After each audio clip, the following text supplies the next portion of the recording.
Let's bring in Cory Muscara. He's an expert in mindful meditation. He runs workshops with executives at Fortune 100 companies. The author of Stop Missing Your Life, How to Be Deeply Present in an Unpresent World. And Cory, thanks for coming in.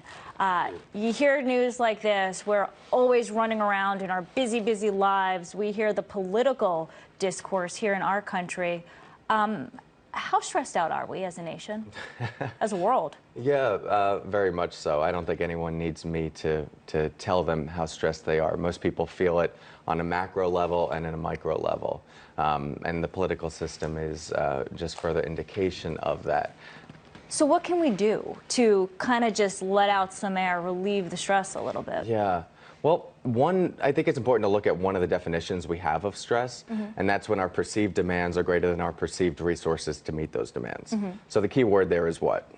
Perceived, right? Because often what we perceive to be demanding is very different than what is actually demanding.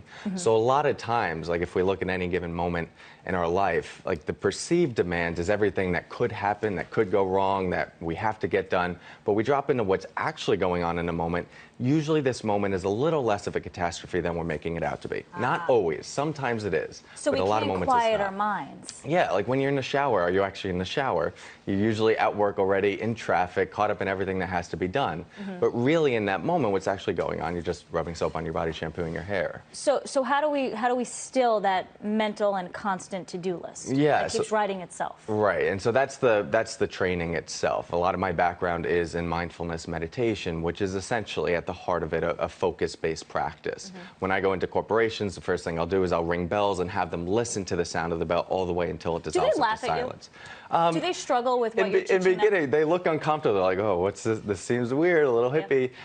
But they get it very quickly because they're so caught in their thoughts, so caught in their stress that they feel the freedom and the peace and the ease that this is creating, and also that it's a superpower to be able to have a quality of focus and groundedness amid all of this chaos is something most people don't have. And that's your safe space when you can actually get yourself to get to that point, being present, I suppose. Yes. Maybe not multitasking, unitasking, focusing on one thing at a time. None of us can do that because of technology and our phones and our smart devices. Yes, but you can practice it in any moment. And it could be a meditation practice where you focus on your breath for a minute or 5 minutes.